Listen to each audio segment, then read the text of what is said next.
백성의 지도자들은 예루살렘에 거주하였고 그 남은 백성은 제비 뽑아 10분의 1은 거룩한 성 예루살렘에서 거주하게 하고 그 10분의 9는 다른 성읍에 거주하게 하였으며 예루살렘에 거주하기를 자원하는 모든 자를 위하여 백성들이 복을 빌었느니라. 이스라엘과 제사장들과 레위 사람들과 느디님 사람들과 솔로몬의 신하들의 자손은 유다 여러 성읍에서 각각 자기 성읍, 자기 기업에 거주하였느니라. 예루살렘에 거주한 그 지방의 지도자들은 이러하니 예루살렘에 거주한 자는 유다 자손과 베냐민 자손 몇 명이라. 유다 자손 중에는 베레스 자손 아다야이니 그는 우시아의 아들이요 스가랴의 손자요 아마리아의 증손이요 스바디아의 현손이요 마할랄렐의 오대손이며 또 마세야니 그는 바룩의 아들이요 고로세의 손자요 하사야의 증손이요 아다야의 현손이요 요야립의 오대손이요 스가랴의 육대손이요 실로 사람의 칠대손이라. 예루살렘에 거주한 베레스 자손은 모두 468명이니 다 용사였느니라. 베냐민 자손은 살로이니 그는 무슬람의 아들이요 요에스의 손자요 브다야의 증손이요 골라야의 현손이요 마아세야의 오대손이요 이디엘의 육대손이요 여사야의 칠대손이며 그 다음은 갑배와 살레 등이니 모두 928명이라.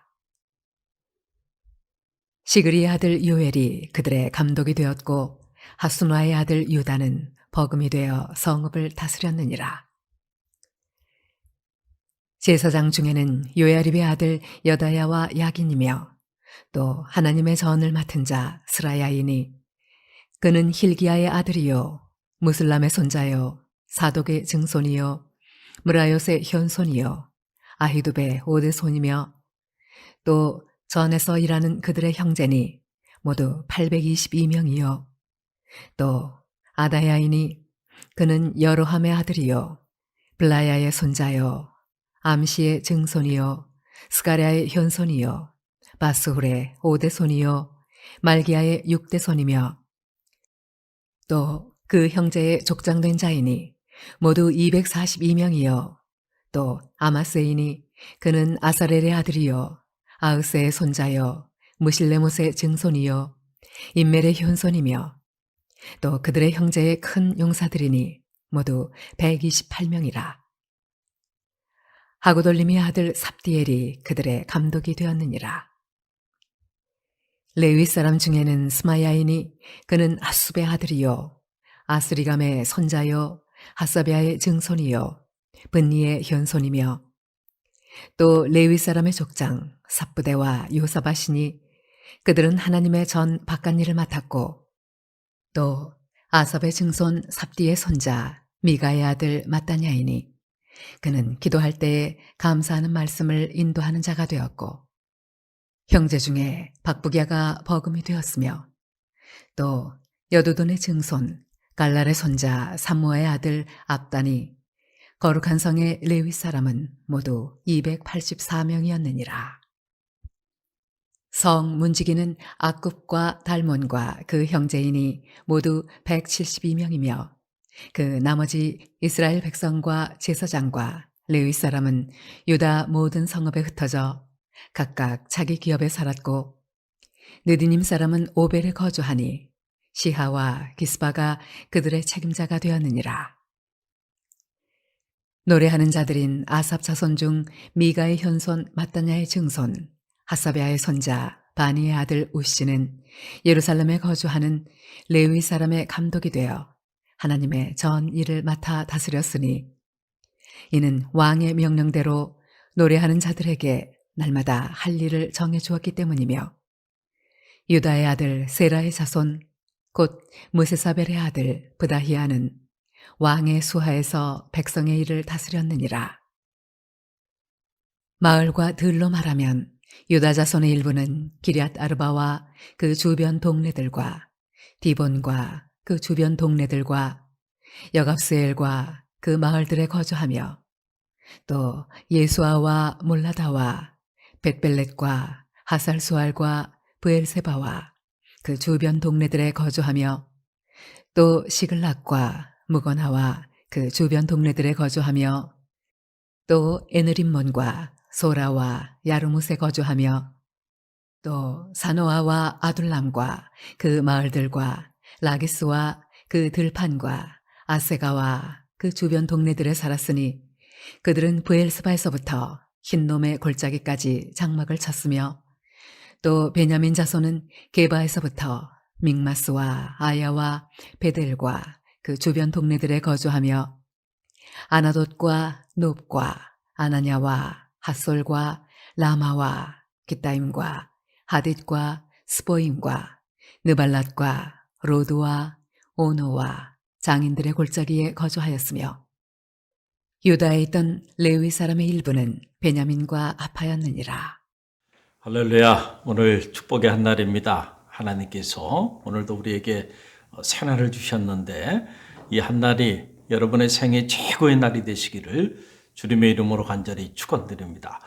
오늘 느헤미야 11장 말씀인데 참 느헤미야 말씀을 묵상하면서 마음에 큰 감동을 받고 또 느헤미야 말씀을 묵상하면서 오늘 우리가 어떻게 살아야 할지 그 영적인 세계의 비밀을 깨닫게 됩니다.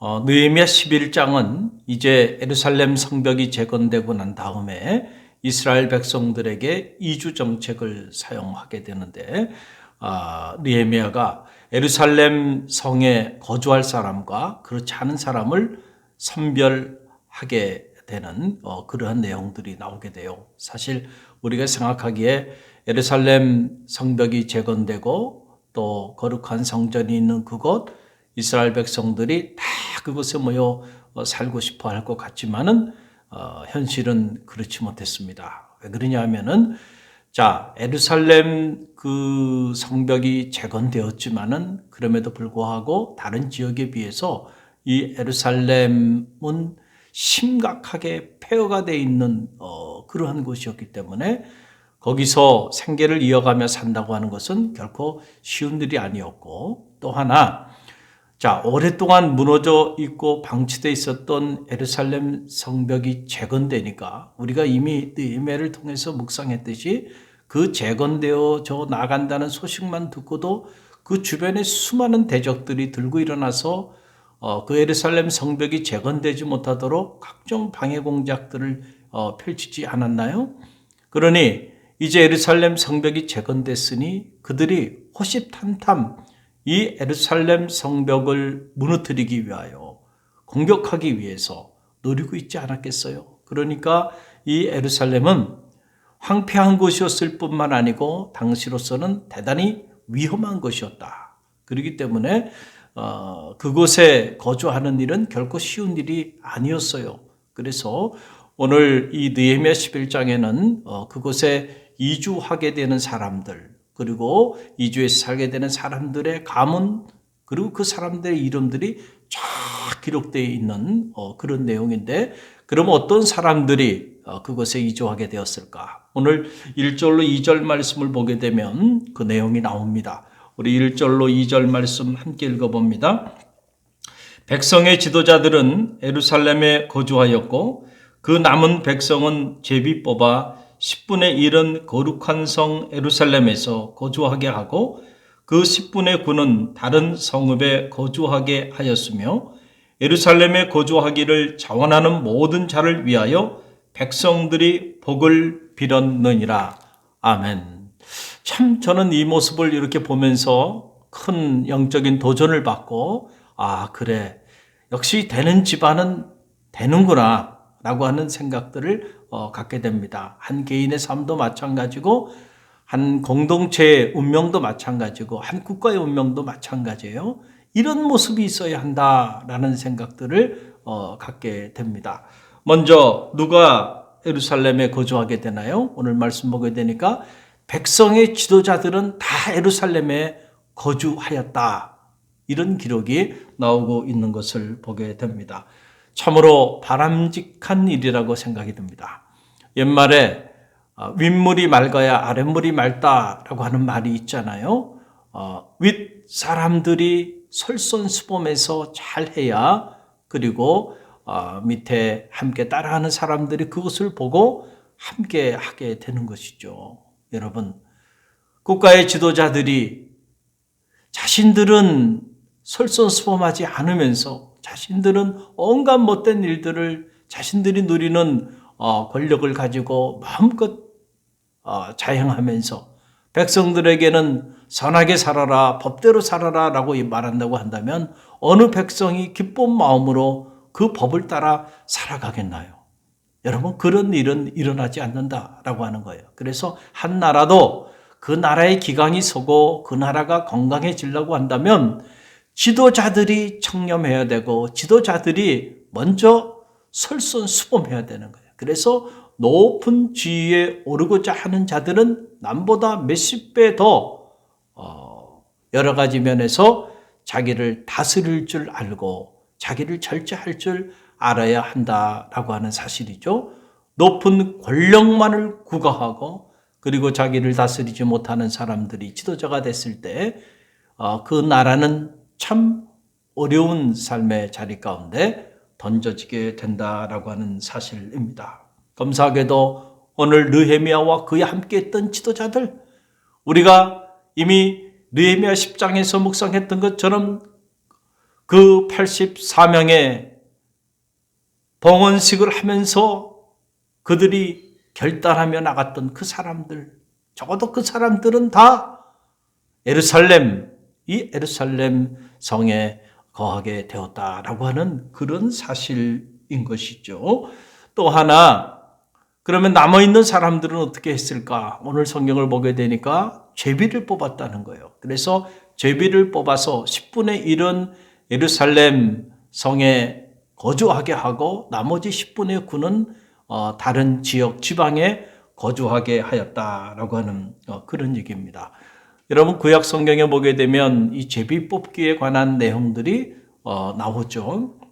이 제비를 뽑는다라고 하는 것은 그냥 운명에 맡긴다라고 하는 그런 얘기가 아니고, 우리가 하나님의 뜻을 정확히 구분하기가 어려울 때 그때 충분히 기도하고 제비를 뽑아서 하나님의 뜻을 따라 선택하며 나가게 된다라고 하는 그런 사실이죠. 그래서 이 제비 뽑기가 종종 그런 하나님의 뜻을 분별하는 거룩한 도구로 사용되게 된 겁니다. 오늘 우리 세대에도 보게 되면 좋은 지도자를 뽑는 일 때문에 이런저런 갈등도 있고 이런저런 어려움도 많이 있는 것이 사실이에요. 자, 교단이라고 하는 공동체 안에도 보면 좋은 지도자를 뽑는데 이런저런 모습으로 갈등이 있고 싸움이 있고 이런 안타까운 모습들을 보게 되는데, 어느 시점에서는 이런 것들이 중단되고 그리고 충분히 기도하고 그리고 우리가 제비를 뽑아서 정말 하나님이 원하시는 사람이 어떤 사람인지 우리가 선별하는 것도 좋은 방법이라고 생각이 듭니다. 하나님의 뜻을 따라 우리가 순종하며 이렇게 나아갈 때에 그때 하나님의 역사가 나타나게 되는 것이죠. 각자가 100이면 100, 다 자기 주장을 하기 시작한다고 한다면 어떻게 우리가 하나님의 뜻을 이루어 나갈 수가 있었겠어요? 그래서 제비를 뽑아서 누가 예루살렘에 거주하게 될 것인지 그렇지 않은 것을 결정하자. 느헤미야가 그 방법을 사용했다는 겁니다. 자, 또 오늘 말씀 보게 되니까 감동이 되는 것은, 자, 이런 백성의 지도자들 또 제비를 뽑아서 이렇게 하는 경우도 있었지만은, 그러나 그게 다가 아니고 자원한 사람들이 있었다. 스스로 예루살렘에 그 황폐한 땅, 그 위험한 그곳에 스스로 거주하기를 자원했던 사람들이 있었다는 거예요. 그리고 그 자원한 사람들을 위해서는 그곳에 거주하지 않은 다른 사람들이 그 사람들의 복을 빌어주게 하였다라고 하는 이런 감동적인 장면이 오늘 이 2절 말씀에 기록되어 있는 것을 보게 됩니다. 자, 이 말씀을 보면서 여러 가지 많은 도전이 되죠. 우리도 또 저와 여러분이 또 갈릴리 교회가 통째로 이런 자원하는 그룹 속에 함께 했으면 좋겠다. 이 어려운 때에 도망가거나 피할 곳을 찾는 이들이 아니고 하나님의 뜻을 이루는, 비록 그것이 황폐한 곳이고 비록 그것이 위험한 곳이라 할지라도 그곳에 머물기를 자원할 수 있는 그런 영성, 그런 마음, 그런 하나님의 사람들이 다 되기를 간절히 바랍니다. 그 자원했던 사람들, 그래서 함께했던 사람들의 그 기록이 느헤미야 11장에 쫙 그의 가문과 그의 자손과 그들의 이름이 기록되어 있는 것을 보면서 참 감동이 되는 거예요. 여러분의 이름과 여러분의 가문의 이름이, 그리고 우리 갈릴리 교회가 이 시대의 역사 속에, 그리고 하나님의 생명책에 이렇게 아름다운 이름들로 기록되어지는 그런 축복이 있기를 간절히 바랍니다. 언제나 여러분, 난세의 영웅이 난다 그랬는데 이 어려운 때에 여러분들이 믿음의 영웅이 되고 이 무너진 때에 다시 하나님의 역사를 이루어 나가고 무너진 것을 다시 세워나가는데 믿음의 선봉장들이 다 되는 그런 하나님의 사람들이 다 되어줄 수 있도록 여러분 기도하는 그런 아침이 되기를 주님의 이름으로 간절히 축원드립니다. 함께 기도합니다.